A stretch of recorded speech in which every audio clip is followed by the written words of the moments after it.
Hello Forza fans, this is me taking a pit stop at Daytona, and I think you may just notice something. Yep, the pit exploit that allowed you to take faster pit stops has been dealt with. It seems to have been dealt with anyway. Let me know if it hasn't. And then another exciting thing about exiting this, apart from the fact that the distance in meters seems a little bit dodgy now. It's increasing again here, look, but they have increased the pit lane that forces you to go around turns 2 and 3 so that you pop out at the right point.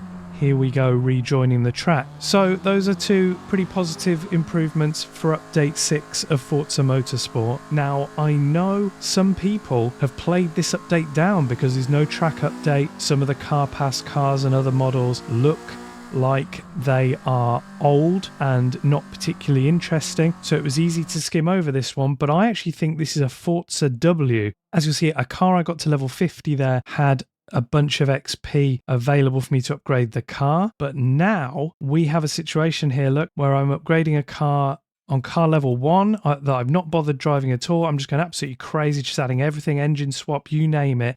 If I use car points, 104,000 credits, nearly 105,000 credits to get those points. Well, I've got 8.6 million credits. I mean, you know, no flex or anything. But what I mean in genuine terms is that is not going to be a costly exercise anymore, and that's going to be a big improvement for a lot of people. And as you can see here, another one of the updates, not a major one from my perspective, but pretty important for a lot of people. You can change the lighting options to show your car in a bunch of different settings, so that is a big positive for the livery editors out there. AI.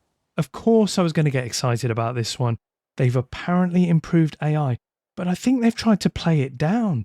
So I'm picking level 8 driver tire difficulty here. We've gone to Spa-Francorchamps and we are going to test it in this Mazda that I'm enjoying driving at the moment. I've got a field full of Mazdas. What is going to happen? They said that they've improved the turn 1 general driving ability, presumably to cause less frustration. Now watch this as we go into turn 1. I tuck it in on the inside, no contact. That is very interesting. Let's take a look back at that footage as we head towards Eau Rouge. Look, car turns in, doesn't turn into me. Beautiful. I didn't overrun the apex. They didn't turn into me on the corner too tightly. That's a win as far as I'm concerned.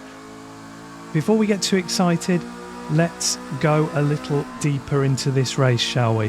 So there's a bit of braking there, but you can kind of forgive that. It wasn't outrageous braking down to a standstill or anything. It just looked like it was kind of a cautious thing into Eau Rouge and Radion. There is a bit of a break there. Doesn't affect me too badly, but there were normally some terrible breaks down on the Kemmel Straight. There was a little bit of a one there from the red Mazda in front of me. Nothing severe though, and I'm very, very happy with this progress so far as well. What happens as I tuck it in, I have to get hard on the brakes there, but they were just a little slower than I expected, nothing too crazy. I'm going to go for a wild lunge here down the inside. Yeah, they don't turn into me there either. And now we're going to go 3 wide into the next corner. What is going to happen? I get it break down, stay on the curb as best I can. We get a collision that is logged there. No penalty for me, which is good. But we're going to go and take a little look back at that. Clean so far everywhere else. Let's have a look at what happened. So we get to the end of the Kemmel Straight. I'm behind a bunch of cars, and this is where I have to brake a little bit harder for the red Mazda in front of me. Look, there we go. Now, there's a car alongside me, doesn't move out. And then we see I don't get turned into here when I make a bit of a lunge down the inside too. Now here's the 3 wide situation. What is that going to look like from the outside? Well, actually, I would say that collision is just a bit of jostling. There is a car on the outside that clearly doesn't know there's no space on the inside because that's where I am. So I would say that's a mistake that pretty much anybody would make. Then at the end of lap 1, we do get probably one of the silliest incidents where the Red Bull car moves right out. I get a warning in that incident and I don't feel like that was really warranted. Let's take another look. I'm on the outside. Look, they really take a wide line there when they could have stayed tucked in. So that was a little dodgy, but generally that lap's been pretty clean, hasn't it? I'm not saying the AI is totally fixed, but also when you run close to other cars, as we'll see in a moment, they don't seem to be attracted. There's a little bump there between the red Mazda and the Red Bull Mazda behind, but nothing serious again, nothing really crazy or out of the ordinary. Here is what I was talking about.